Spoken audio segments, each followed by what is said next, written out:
ஜாம்பவான்கள் என்பவர்கள் அண்ணா திராவிட முன்னேற்ற கழகத்தில் ஒவ்வொரு அதிமுக தொண்டன் தான் ஜாம்பவான்கள்.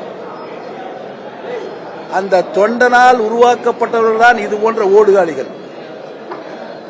இவர்கள் எல்லாம் ஜாம்பவான்கள் இல்லை, சந்தர்ப்பவாதிகள், துரோகிகள், ஓடுகாலிகள். ஜாம்பவான்கள் முழுவதுமே அண்ணா திராவிட முன்னேற்ற கழகத்தில் இங்கே இருக்கிறார்கள். லெட்டர் பேடை வைத்து ஏமாற்றுகின்ற கூட்டம் தான் அங்கே ஓடி இருக்கிறது என்பதை தெரிவித்துக் கொள்கிறேன். ஆதவ அர்ஜுனா அவர்களும் ஒரு கருத்து சொல்றாரு. 90% அதிமுக நிர்வாகிகள் தொண்டர்கள் தாவேக்காவுக்கு வரப்படுறாங்க. 60% வந்துட்டாங்க. 30% அதிமுக இருக்காங்க. அதிமுகவும் தாவேக்காவும் ஒன்றுதான், ரெண்டு இணைஞ்சிட்ட மாதிரி ஒரு கருத்து. அது அதை விட 2 நாட்களுக்கு முன்பு ஒரு கருத்தை சொல்லியிருக்கிறார். அவர் பேசுகின்ற பொழுது தாவேக்காவுடன் அதிமுக இணையும் என்று சொல்லியிருக்கிறார். அவருக்கு உங்களின் வாயிலாக ஒரு எச்சரிக்கை விடுக்கிறேன். இவரைப் போல கொள்கை இல்லாத,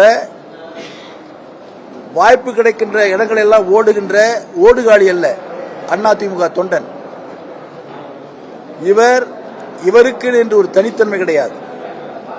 இவர் முதலில் திராவிட முன்னேற்ற கழகத்தில் இருந்தவர், அடுத்தது விடுதலை சிறுத்தைக்கு வந்தவர், அடுத்தது எங்களிடத்தில் வந்தவர், அடுத்தது இன்று தாவேக்காவுக்கு சென்று கொண்டிருக்கிறார்.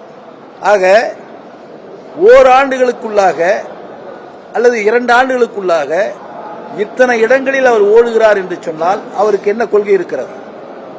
அவர் இப்பொழுது கருத்தை சொல்லுகிறார், அதிமுக இணையம் என்று சொல்லுகிறார். இந்த இயக்கம் 31 ஆண்டு காலம் ஆட்சி செய்த இயக்கம். இந்த இயக்கத்தால் பல நூற்றுக்கணக்கான சட்டமன்ற உறுப்பினர்களை உருவாக்கிய இயக்கம், பல அமைச்சர்களை உருவாக்கிய இயக்கம். இதற்கு மேலாக இன்று தமிழகம் இந்திய துணைக்கண்டத்தில் முதன்மை மாநிலமாக எல்லா துறைகளிலும் விளங்கிக் கொண்டிருக்கிறது என்று சொன்னால், இந்த 31 ஆண்டு காலம் தமிழகத்தில் ஆட்சி செய்த அண்ணா திராவிட முன்னேற்ற கழக தலைவர்கள் கொண்டு வந்த திட்டங்களால் தான் இன்று தமிழகம் முதன்மை மாநிலமாக இருக்கிறது. எனவே இது போன்ற சந்தர்ப்பவாதிகள் சொல்லுகின்ற கருத்துக்களுக்கு முடிவு கூறுகின்ற வகையில்தான் ஆதவ் அர்ஜுனாவுக்கு நான் ஒரு எச்சரிக்கை விடுக்கின்றேன். இதை மீண்டும் சொன்னால் அவர் மீது சட்டப்படி நடவடிக்கை எடுக்கப்படும். ஏனென்று சொன்னால் தேர்தல் கமிஷனிடத்திலே பதிவு செய்யப்பட்ட இயக்கம், 54 நாட்களுக்கு முன்பாக பதிவு செய்யப்பட்ட இயக்கம், கிட்டத்தட்ட 1.5 கோடி 2 கோடி தொண்டர்களை உள்ளடக்கிய இயக்கம். இவ்வளவு பெரிய இயக்கத்தை ஏதோ ஓடுகாலிகள், உங்களை போன்ற சந்தர்ப்பவாதிகள், ஆதவ அர்ஜுனாவை போலதான் இவர்களும். ஆதவ அர்ஜுனாவுக்கும் விஜயபாஸ்கருக்கும் வித்தியாசம் இல்லை. எத்தனை கட்சிக்கு ஓடிட்டாரு. இப்ப ஆட்சியில் இருந்தே விஜயபாஸ்கர் அங்க ஓடிட்டாரு. நாளைக்கு இந்த விஜய ஆட்சியில் இருந்தா விஜய காலி பண்ணிட்டு வேற எங்கேயாவது ஓடுவாங்க. அது மாதிரி கூட்டம். அந்த கூட்டத்தில் ஒருவராக இருக்கின்ற ஆதவ அர்ஜுனாவுக்கு எச்சரிக்கை விடுக்கின்றேன்.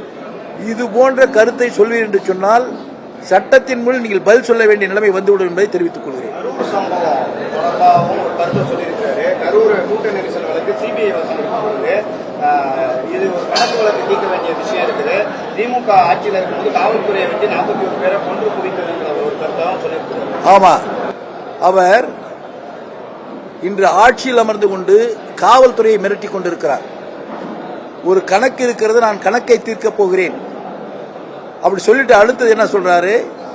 நாங்கள் கரூருக்கு சென்ற பொழுது காவல்துறையினுடைய உதவியோடு இவ்வளவு பெரிய நிகழ்ச்சி நடந்திருக்கிறது. வேறு 16 இடங்களில் நாங்கள் கூட்டத்தை போட முயற்சி செய்தோம். காவல்துறை எங்களுக்கு ஒத்துழைப்பு கொடுக்கவில்லை என்பதற்காகத்தான் நாங்கள் போட்ட கூட்டத்தை கூட நாங்கள் கேன்சல் செய்தோம்.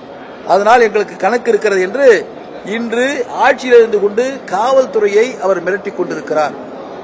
அவருக்கு இன்னொன்றும் சொல்ல விரும்புகிறேன். ஏற்கனவே இந்த வழக்கு உச்சநீதிமன்றத்திற்கு சென்று உச்சநீதிமன்றத்தினுடைய நேரடி பார்வையில் சிபிஐ இடத்தில் இருந்து கொண்டிருக்கிறது. அப்படி சிபிஐ இடத்தில் இருக்கின்ற இந்த வழக்கை இப்படி விமர்சனம் செய்வதற்கு இவருக்கு என்ன விதமான உரிமை இருக்கிறது என்பதை நான் கேள்வியாக கேட்கிறேன். அண்ணாமலை அவர்கள் தான் அதிமுக சொல்லி சில இடங்களில் அதிமுக தீர்மானம் ஏறுங்க. சில அதிமுக அண்ணாமலையை பொதுச்செயலாளர் ஆகணும், தலைவர் ஆகணும்னு சொல்லி சில இடங்கள்ல அதிமுக தீர்மானம் போட்டு தான் சொல்றாங்க. கூட சொல்லிட்டு உண்மையா? இப்போ நீங்க வேணும்னே ஒரு கேள்வி கேட்கறீங்க, ஆனா அது பதில் சொல்றேன். ஒரிஜினல் அதிமுக தொண்டை நான் சொல்றது விஜய் பாஸ்கர் மாதிரி ஆள் இல்லை, சரியா? இன்னும் எங்கெல்லாம் ஓடுகாலிங்க போறானுங்களே அவங்க மாதிரி ஆள் இல்லை. இங்க உட்கார்ந்தாங்க முன்னாடி தொண்டர்கள், அந்த ஒரிஜினல் அதிமுக தொண்டை என் தலைவனை பார்க்கிற அந்த கண்கள், அந்த பார்வை எந்த சூழ்நிலையிலையும் இன்னொருத்தரை பார்க்காது.